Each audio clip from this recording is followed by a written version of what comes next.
Auntie Faye breaks the huddle.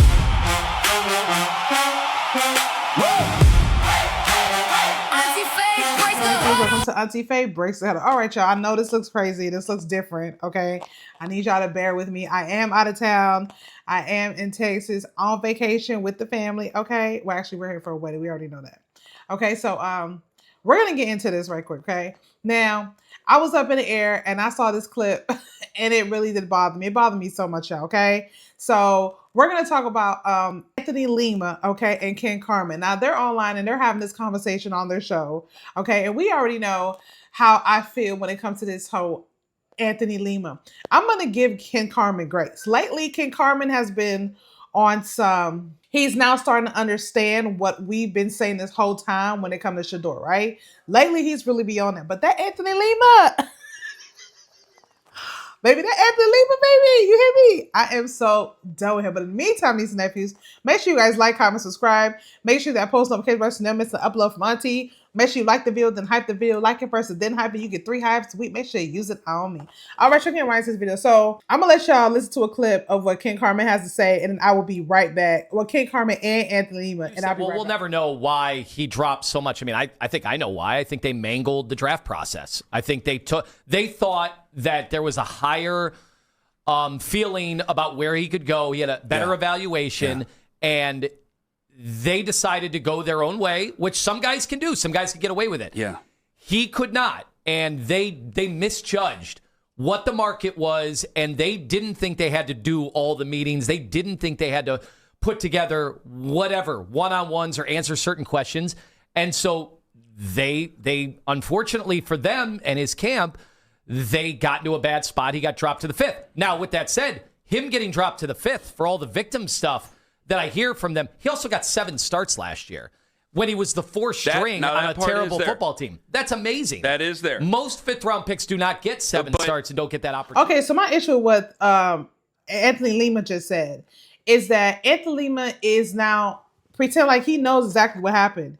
Anthony, you don't know nothing. You don't know what happened, okay?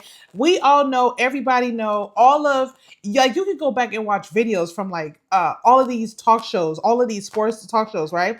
Everyone has Shedeur going 1st round pick, early 2. Everybody. Nobody had him at 3. Nobody. Nobody had him at 3, okay? Now, with the whole storyline about the interviews and stuff, we still don't know who said that. All that anonymous talk is starting to get on my nerve. We still don't know who said that shit. Why are we still speaking about things that we just do not know? Why are we speaking about things as if they are facts?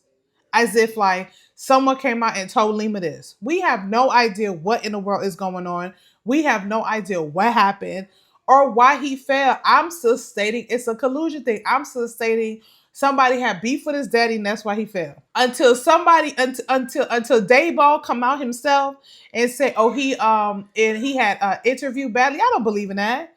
I would never believe in that. I truly believe that like Coach Prime really had his son ready to go, right? Now, did he? I wish he had a agent. Absolutely. But there's a lot of players that don't have one, okay? They don't fall to the 5th round. That's not what it is, okay? I feel like Anthony Lima is just, he never wants to give grace to shit. Like, he doesn't see anything. He feels like everyone is overreacting for what is going on with him. Like, we're just making this shit up in our head. You know what I'm saying? But let's continue. Let me tell you how I see it, too, because you mentioned mangled the draft process. Mm-hmm. What's worse than mangling a draft process? Some bad interviews with some guys, allegedly, or, I don't know, making a whole bunch of bets, having to go to admit to having a problem, having to go to rehab over it, and we don't even know whether or not he means it or not. I mean, you brought that up an hour ago. Yeah. And then having your agent go on the radio, say all these things that makes people not like you more. Oh, by the way, also having the entirety of college football go after you and the school you're planning to play for.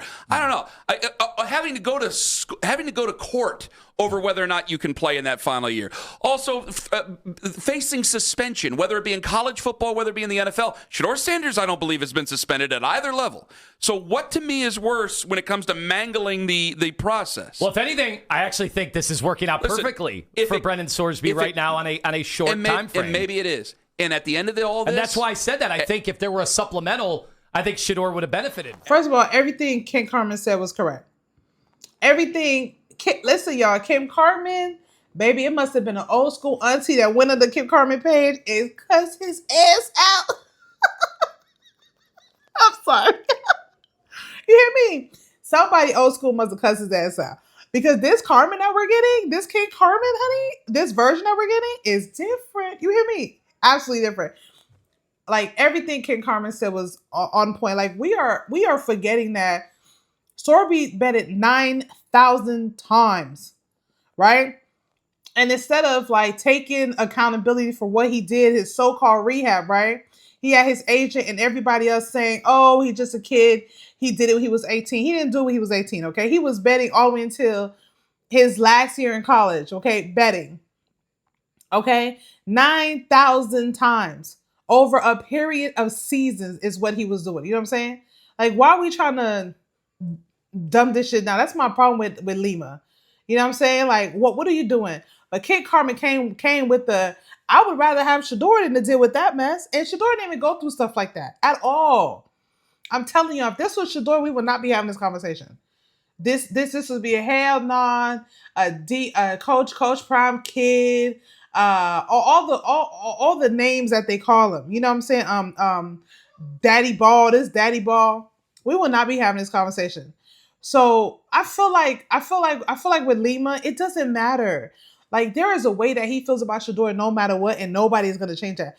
King Carmen, an old school auntie that cusses ass out. That's why he is like changing his tune. He said something else that I saw, and I'm gonna show you guys probably clip maybe later. I don't know, but he said something else that I saw. And I'm just like, oh, okay, he out here changing his tone for real. Like he's really realizing, okay, this shit was a shit show, and I can understand what everybody feel like. The Shedeur Sanders fans have a point.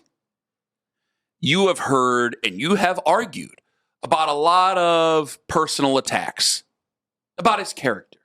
Why did he fall to the fifth round? This, that, and the other. And there have been so many different reasons to the point where I think some people have just made them up.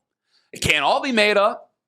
I don't know why the NFL would have a vendetta against him for him to fall to the fifth round.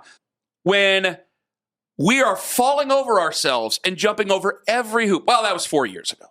That was gambling 4 years ago. Well, I mean, that's a Cincinnati problem. That's not really his problem. I mean, you listen to the agent saying these things. Oh, let's put that on Cincinnati. He goes to church every day.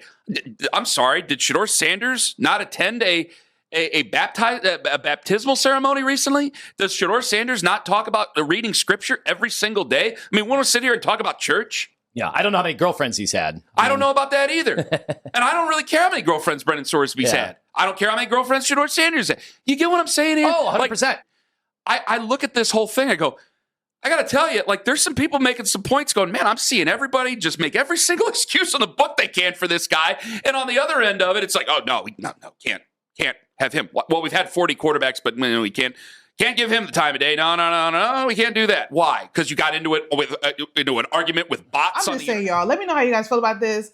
Anthony Lima, you need a new job. You need a new job, baby. You hear me? You need an absolutely new job. King Carmen, I still don't ever with you because I feel like you kind of like, y'all know me. I don't really care, right? I feel like King Carmen gonna be like this, but I can appreciate him lately. Okay, he's been kind of on point. He been kind of on point, okay? But baby, I got my eyes on him, okay?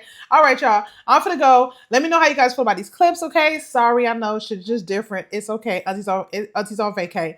So make sure you guys like, comment, subscribe. Make sure you guys hit that post notification so you never miss an upload from Auntie. Make sure you like the video, then hype the video, like it, then hype it. You get 3 high sweet. Make sure you use them on me. And don't forget, nieces and nephews, don't talk nice to me. Talk sports with me. Auntie Ciao. Faye, brace the huddle.